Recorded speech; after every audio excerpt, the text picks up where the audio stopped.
காசாவில் தற்போது ஒரு சமாதான நிலை தோன்றியிருக்கிறது. ஆனால் இந்த சமாதான நிலைக்குள்ளும் காசாவினுடைய அழுகை சத்தங்களும் கவலைகளும் இன்னல்களும் தீர்ந்தபாடில்லை. ஏன்னா காசாவை சேர்ந்த பல சகோதர சகோதரிகளை இஸ்ரேலியர்கள் கைதிகளாக சிறைகளில் அடைத்து வைத்திருக்கிறார்கள்.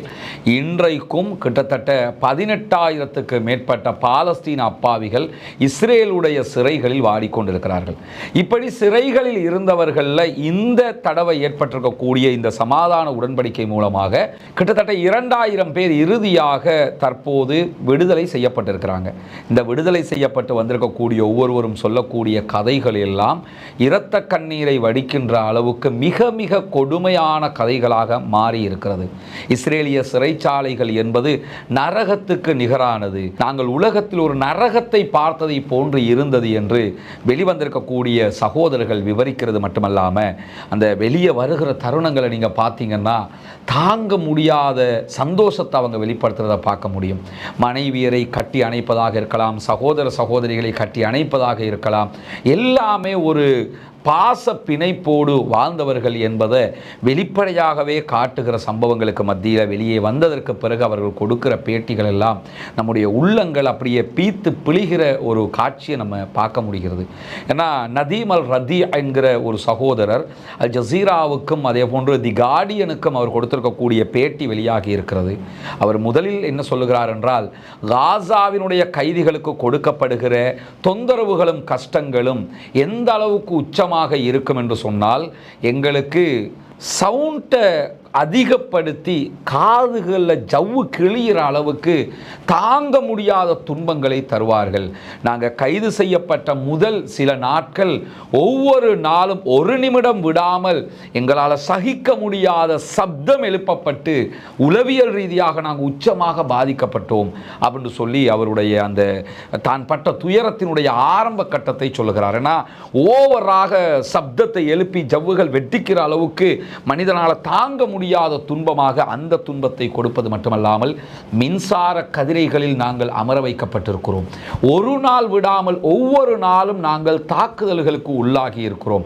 நகங்கள் பீக்கப்பட்டிருக்கிறது, பூட்ஸ் கால்களால் ஒவ்வொரு நாளும் மிதிக்கப்பட்டிருக்கிறோம், அழிக்கப்பட்டிருக்கிறோம். பெண்கள் கற்பழிக்கப்பட்டிருக்கிறார்கள், உளவியல் ரீதியாக பாதிக்கப்பட்டிருக்கிறார்கள், உடலியல் ரீதியாக சித்திரவதைக்கு உள்ளாக்கப்பட்டிருக்கிறார்கள். இளைஞர்கள், சிறுவர்கள், முதியவர்கள் என்று எந்த பாகுபாடுமே இல்லாமல் எங்களை மொத்தமாக நாசப்படுத்தி கொண்டிருந்தது இஸ்ரேலிய ஆக்கிரமிப்பு இராணுவம் என்கிறார் நதீம் அல் ரதி என்று சொல்லக்கூடிய சகோதரர். அவர் கூடுதலாக விவரிக்கும் போது சொல்லக்கூடிய செய்திகள் எல்லாம் என்னன்னா, நான் விடுதலையாகி வரப்போகிறேன் என்கிற தகவல் எனக்கு கிடைத்ததோட உனக்கு ஒரு மகிழ்ச்சிகரமான செய்தி இருக்கிறது என்று சொன்ன இஸ்ரேலிய ஆக்கிரமிப்பு இராணுவத்தை சேர்ந்தவர்கள் எனக்கு இறுதியாக தந்த மகிழ்ச்சியாக அவர்கள் எதை சொன்னார்கள் தெரியுமா? என்னை அத்தனை நாள் நான் எவ்வளவு தாக்குதலுக்கு உள்ளானேனோ அதை விட உச்சமாக என்னை கடுமையாக தாக்கினார்கள், கூட்டமாக அடித்து நொறுக்கினார்கள் என்று சொல்லுகிறவர், நான் காசாவை மங்கலான கண்களால் தான் பார்க்கிறேன் என்கிறார். காரணம் என்னன்னா, இருட்டு அறைகளுக்குள் சூரிய வெளிச்சமே இல்லாமல் ஒரு ஆண்டுக்கு மேலாக நான் இருந்திருக்கிறேன். என்னுடைய பார்வை கட்டு போயிருக்கிறது. பூட்ஸ் கால்களால் நான் வாங்கிய அடிகளால் என்னுடைய கண்கள் பாதிக்கப்பட்டிருக்கிறது என்றெல்லாம் விவரிக்கக்கூடிய நதீம் அல் ரதி அவங்க மேலதிகமாக என்ன சொல்றாருன்னா, சிறைச்சாலை என்பது ரொம்ப ரொம்ப நெரிசலானதாக இருந்தது, எந்த விதமான காற்றோட்டமும் இல்லாததாக இருக்கும், நோய் தொற்றுகள் உச்சமாக இருந்தது, எங்களுக்கான மருத்துவ உதவிகள் எதுவுமே கிடைக்கவில்லை என்கிறார். ஆனால் காசாவில் இருந்த இஸ்ரேலுடைய பணைய கைதிகளுக்கு அவர்கள் தொழுவதற்கான வணங்குவதற்கான இடங்கள் கொடுக்கப்பட்டிருக்கிறது, வணங்குவதற்கு தேவையான அவர்களுடைய வேத புத்தகம் தோரா கொடுக்கப்பட்டிருக்கிறது, மருத்துவ உதவிகள் செய்யப்பட்டிருக்கிறது, உணவுகள் தாராளமாக கிடைக்கிற போதெல்லாம் கொடுக்கப்பட்டிருக்கிறது.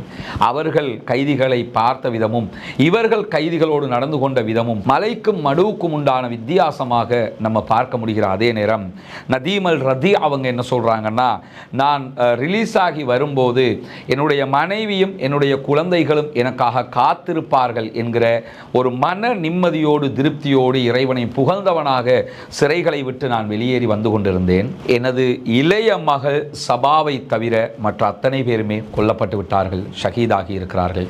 அவருடைய மனைவி உயிரோடு இல்லை, பிள்ளைகள் 2 பேர் உயிரோடு இல்லை. அவருடைய குடும்பத்திலே தாய் இல்லை, தந்தை இல்லை. மனைவியினுடைய குடும்பத்தினுடைய தாய் தந்தையர்கள் சகோதரர்கள் யாரும் இல்லை. இவருடைய சகோதரர்கள் யாரும் இல்லை.